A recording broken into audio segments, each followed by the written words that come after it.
Hello everyone, આજે આપણે બનાવીશું એકદમ ક્રીમી ટેક્સચર સાથે કોઈપણ વસ્તુના ખાસ ઉપયોગ વગર એકલા દહીંમાંથી અને પોટલી બાંધ્યા વગર આપણે શ્રીખંડ એકદમ સરસ ક્રીમી ટેક્સચરવાળો બનાવશું. સહેજ પણ ઢીલું નહીં પડે.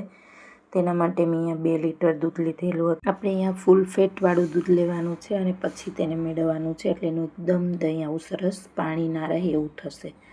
અને હવે આપણે એ દહીંને અહીંયા મેં 4 થી 5 મારે મોટો એક કપડું રાખેલું છે, નીચે એબ્ઝોર્બ કરી લે વોટર, એ રીતે આપણે પાથરવાનું છે 3 થી 4 વાળું કરીને.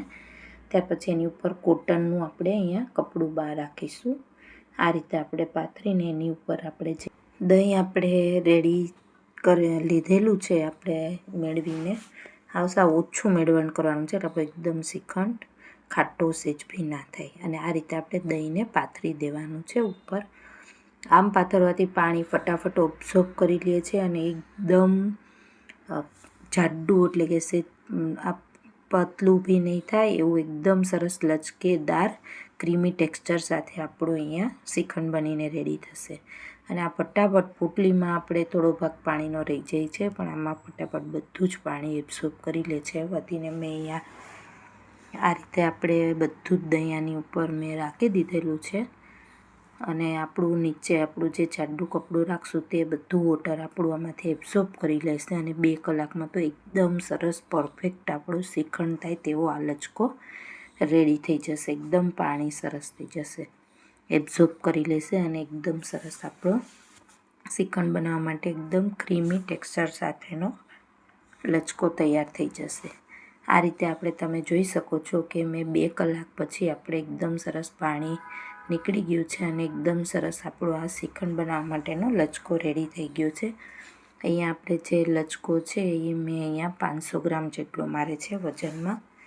અને આ રીતે આપણે મેઝરમેન્ટ કરી લેવાનું છે. જેટલો આપણો લચકો થાય તેનાથી અડધી સાકર આપણે એમાં એડ કરવાની છે. મારે આવું જેટલું ઉપર ભરાયેલું હતું શ્રીખંડનો પેલો મસ્કો લચકો હતો તે, અને એ મેં કાઢીને એની અંદર મેં અડધા ભાગની સાકર લીધેલી છે દળેલી, અને તેમાં આપણે આ એડ કરી દઈશું અને સરસ એકદમ મિક્સ કરી લેવાનું છે ચમચીની મદદથી કે ચમચાની મદદથી.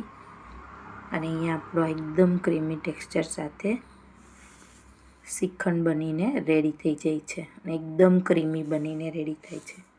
તમે જોઈ શકો છો સહેજ બી પાણીનો ભાગ નથી અને થોડા જ ટાઈમમાં આપણું એકદમ સરસ શ્રીખંડ બનીને અહીંયા તમે ફ્રીજમાં મૂકશો તો પણ ઢીલું નહીં પડે, એટલું સરસ આ શ્રીખંડ બનીને રેડી થાય છે આ રીતે બનાવશો એટલે. હવે આ મેં પ્લેન શ્રીખંડ અહીંયા રેડી કરેલો છે. તમે આમાં ડ્રાયફ્રૂટ એડ કરી શકો છો. અહીંયા મેં થોડા ડ્રાયફ્રૂટ લીધેલા છે, કાજુ, બદામ, પિસ્તા. ત્યાર પછી થોડું કેસર આપણે આની અંદર એડ કરીશું. અને આ તમને ઇલાયચીની ફ્લેવર પસંદ હોય તો તમે એ એડ કરી શકો છો. અને અહીંયા આપણો આ શ્રીખંડ બનીને રેડી થઈ ગયો છે. તમે જોઈ શકો છો એકદમ પરફેક્ટ ટેક્સચર સાથે આપણો આ શ્રીખંડ બનીને અહીંયા રેડી થઈ ગયો છે ક્રીમી.